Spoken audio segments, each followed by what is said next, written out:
అరుణాచలం లేదా అన్నామలై తమిళనాడు రాష్ట్రంలో ఉంటుంది. అరుణాచలం పంచభూత లింగ క్షేత్రాలలో ఒకటి.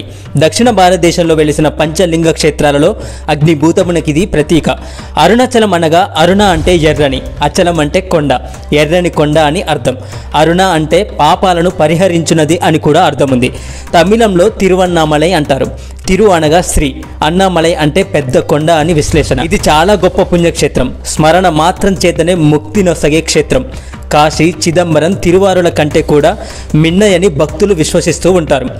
అరుణాచలం వేద పురాణాలలో కొనియాడిన క్షేత్రం. అరుణాచలేశ్వర దేవాలయం శివుని ఆజ్ఞ చేత విశ్వకర్మచే నిర్మించబడిందని చెప్తుంటారు. దాని చుట్టూ అరుణం అనే పురం కూడా నిర్మించబడిందని పురాణాల ద్వారా తెలుస్తుంది. ఇక్కడ జరగవలసిన పూజా విధానం అంతా కూడా గౌతమ మహర్షి శివుని ఆజ్ఞ చేత ఏర్పాటు చేశారని స్కాంద పురాణంలో అరుణాచల మహత్యం ద్వారా తెలుస్తుంది. పూర్వం బ్రహ్మదేవుడు శ్రీ మహావిష్ణువుల్లో ఎవరు గొప్ప అనే దానిపై చర్చ జరిగింది. సృష్టికర్త అయిన బ్రహ్మ, స్థితికారుడైన శ్రీ మహావిష్ణువు శివమాయకు వశం కావడం ఈ కలహానికి కారణమైంది. శివమాయ మోహితులైన వీరిని మాయా మేఘం కమ్మేసింది. దీంతో ఇరువురి మధ్య కలహం ఏర్పడింది. నేను సృష్టికర్తను, నేను సృష్టించకుండా ఈ సృష్టి ఎక్కడి నుంచి వచ్చింది అని బ్రహ్మదేవుడు అంటే, నేను స్థితికారుడను, అన్ని సవ్యంగా సాగడానికి కారణం నేనే, కనుక నేనే గొప్పవాణ్ణి అని శ్రీ మహావిష్ణువు అనడం ఇద్దరి మధ్య ఎడతెరగని చర్చకు, వాదోపవాదానికి దారితీసింది. ఏ మాయ వల్ల వారు కలహానికి దిగారో అది తెలియాలని ఇరువురి మధ్య పరమశివుడు ఒక పెద్ద జ్యోతి స్తంభంలాగా వెలిశాడు. అనంతరం బ్రహ్మదేవుడు, శ్రీ మహావిష్ణువులిద్దరూ కూడా ఈ జ్యోతి స్తంభం యొక్క ఆది అంతములను తెలుసుకొని రావాలి అనుకున్నారు.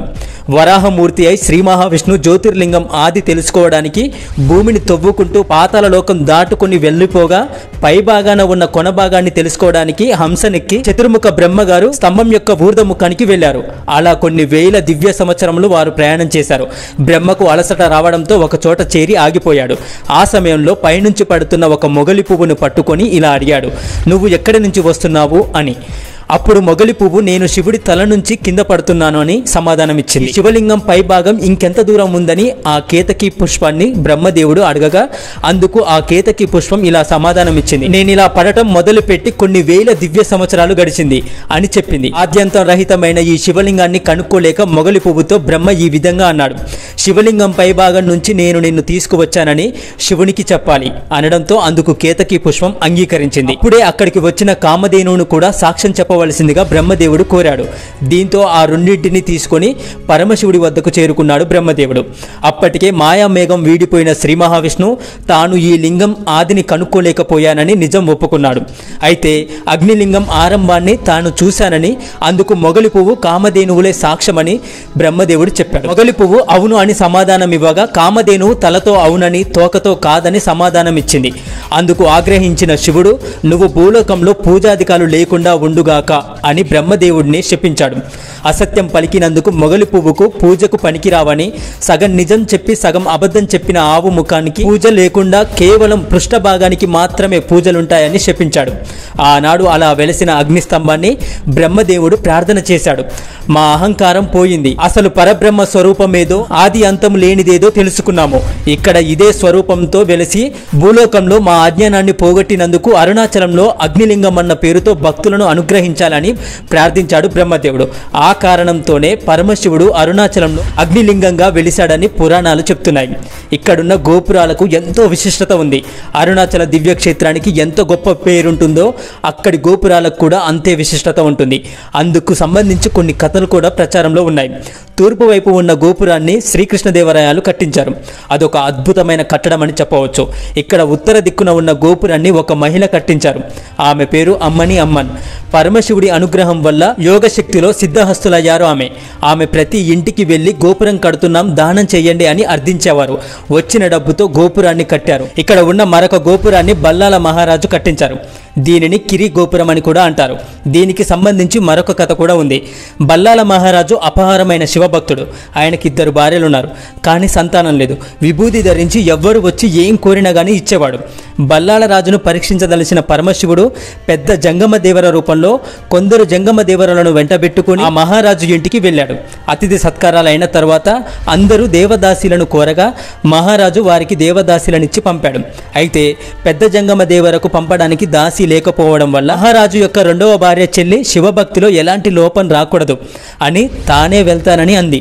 దీంతో ఆమె పెద్ద జంగమదేవర గదికి వెళ్లి నిద్రపోతున్న శివుణ్ణి లేపిందంట. శివుడు పసిబాలుడుగా మారాడట. ఆ బాలుడిని ఎత్తుకొని మహారాజుకు వద్దకు తీసుకొని వెళ్ళగా రాజు చేతుల్లోకి తీసుకోగానే ఆ బిడ్డ అంతర్ధానమైపోయి కేవలం మాటలు మాత్రమే వినిపించాయట. నీకు బిడ్డలు లేరని బాధపడవద్దు, నేను నీకు కుమారుడిని, నీవు చనిపోయిన తర్వాత నీకు అగ్ని సంస్కారం నేనే చేస్తాను అని పరమశివుడు వరమిచ్చాడు. ఇక గిరి ప్రదక్షిణ విషయానికి వస్తే రమణాశ్రమం నుంచి ప్రారంభించి పాళీతీర్థం, గణేశ ఆలయం, అగస్త్య తీర్థం, ద్రౌపది గుడి, స్కందాలయం, యమలింగం, సిద్ధాశ్రమం, శోణతీర్థం, నైరుతి లింగం, హనుమాన్ గుడి, ఉన్నామలై అమ్మన్ గుడి, ఉన్నామలై తీర్థం, రామలింగేశ్వర ఆలయం, రాఘవేంద్ర మఠం, ప్రతిధ్వని మండపం, గోశాల, రాజరాజేశ్వరి ఆలయం, గౌతమి ఆశ్రమం, సూర్యలింగం, వరుణలింగం, ఆది అన్నామలై ఆలయం, రేణుకాలయం, వాయులింగం, అక్షర మండపం, ఈశాన్యలింగం, అరుణాచలేశ్వర ఆలయం, ఇంద్రలింగం, గురుమూర్తం, మామిడి తోట, అగ్నిలింగం, శోద్రిస్వామి ఆశ్రమం, దక్షిణామూర్తి ఆలయం, ఇలా గిరి ప్రదక్షిణ కొనసాగుతూ ఉంటుంది. వీటితో పాటు కొండపై ఉన్న స్కందాశ్రమం, విరూపాక్ష గుడి, పాదతీర్థం, గురు నమశివాయ సమాధి, రామదాసు గుహ, జడస్వామి ఆశ్రమాలను దర్శించుకోవచ్చు. ఎలా చేరుకోవాలి అనుకుంటే కనుక దీని చుట్టూ ప్రదక్షిణ చేయడం సాక్షాత్తు పరమశివుని ప్రదక్షిణ చేసినంత పుణ్యం లభిస్తుంది. రమణ మహర్షి దీని ప్రత్యేకతను గురించి పదే పదే వివరించేవారు. పాదాచారులై శివనామస్మరణ చేస్తూ ప్రదక్షిణ చేసేవారికి మహాపుణ్యం సిద్ధిస్తుందని మహాత్ముల వచనం. అందుచేత నిత్యం అన్ని వేళలా ఎంతో మంది గిరి ప్రదక్షిణ చేస్తూనే ఉంటారు. గిరిపైన ఉన్న మహా ఔషధి ప్రభావం వల్ల శరీరానికి, శివనామస్మరణ వల్ల మనస్సుకి, శివానుగ్రహం వల్ల ఆధ్యాత్మిక జీవనానికి స్వస్థత చేకూరుతుందని భక్తులు నమ్ముతుంటారు. మధ్యాహ్న కాలంలో గిరి ప్రదక్షిణ చేయడానికి వీలుగా రోడ్డు పక్కన కాలిబాట కూడా ఇప్పుడు వేశారు. ఎక్కువ మంది ఉదయం సూర్యతాపాన్ని తట్టుకోవడం కష్టం కాబట్టి తెల్లవారుజామునే చేస్తారు గిరి ప్రదక్షిణ. రమణాశ్రమానికి 2 కిలోమీటర్ల దూరం వెళ్ళిన తర్వాత కుడివైపుకు తిరిగి రోడ్డుకి మధ్యలో వినాయకుడి గుడి వస్తుంది. అక్కడి నుండి కొండను చూస్తే నిజంగా నందిలాగానే కనిపిస్తుంది. గిరి ప్రదక్షిణ మొత్తం 14 కిలోమీటర్లు ఉంటుంది. అందులో దారి పొడవునా వచ్చే మొత్తం 8 లింగాలను మనం దర్శించుకోవాలి. అరుణాచలం గిరి ప్రదక్షిణ మహోన్నతమైన ఫలితాలను ఇస్తుంది. గిరి ప్రదక్షిణ చేసేటప్పుడు చాలా జాగ్రత్తలను పాటించాలి. గిరి ప్రదక్షిణం చేసేటప్పుడు చెప్పులను ధరించరాదు. బరువు ఎక్కువగా ఉన్న వాటిని మీతో పాటు తీసుకెళ్లవద్దు. అంటే బ్యాగులు కానీ సంచులు కానీ మీతో పాటు బరువు ఉన్న వస్తువులను తీసుకెళ్లకూడదు. గిరి ప్రదక్షిణ పౌర్ణమి రోజు ఎక్కువ మంది చేస్తుంటారు.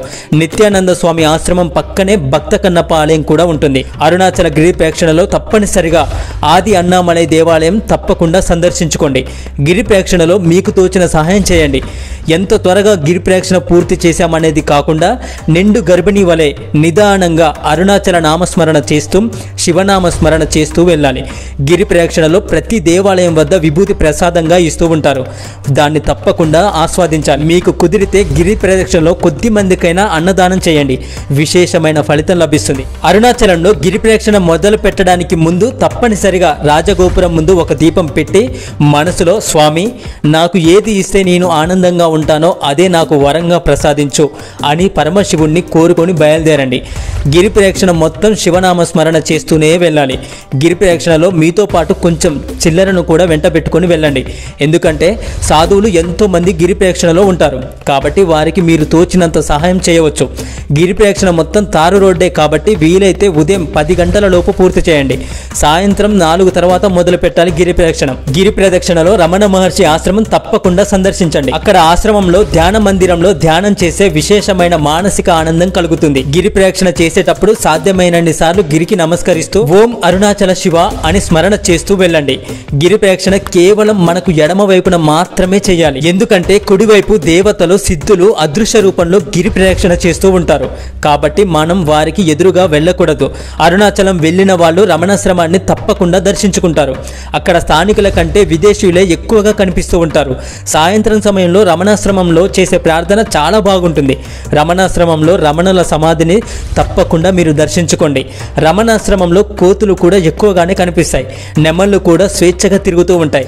ఆవు అనే లక్ష్మి సమాధి, కాకి సమాధి, శునకం సమాధిని కూడా మనం దర్శించుకోవచ్చు.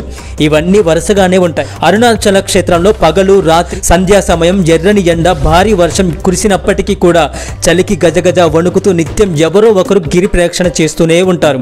పురాణాల ప్రకారం గంధర్వులు, దేవతలు, మహర్షులు, శివలోకం, విష్ణులోకం వంటి అన్యలోక వాసులు కూడా తిరువన్నామలై వచ్చి భూలోకంలో ఉండే జీవరాశుల రూపంలో అంటే ఈగ, చీమ, కుక్క, పక్షులు, పశువుల రూపంలో వచ్చి అరుణాచలేశ్వర ఆలయం చుట్టూ గిరి ప్రదక్షిణ చేస్తారు అని ఒక నమ్మకం. అన్నామలై కృతయుగంలో అగ్నికొండ, త్రేతాయుగంలో రూపికొండ, ద్వాపర యుగంలో బంగారు కొండ, కలియుగంలో రాతికొండ. బ్రహ్మదేవుడు, చంద్రుడు, శ్రీ మహావిష్ణువు ఇక్కడున్న స్వామిని పూజించి అనుగ్రహం పొందారట. అంతేకాదు ఎంతో మందికి ఇక్కడ శాప విమోచనం అయ్యిందని చెప్తుంటారు. అర్థమైంది కదా ఫ్రెండ్స్, అరుణాచలం యొక్క గొప్పతనం గురించి, ఆ కొండ యొక్క విశిష్టత గురించి, అలాగే గిరి ప్రదక్షిణ చేసేటప్పుడు తీసుకోవాల్సిన జాగ్రత్తల గురించి చాలా క్లియర్ గా చెప్పడం జరిగింది.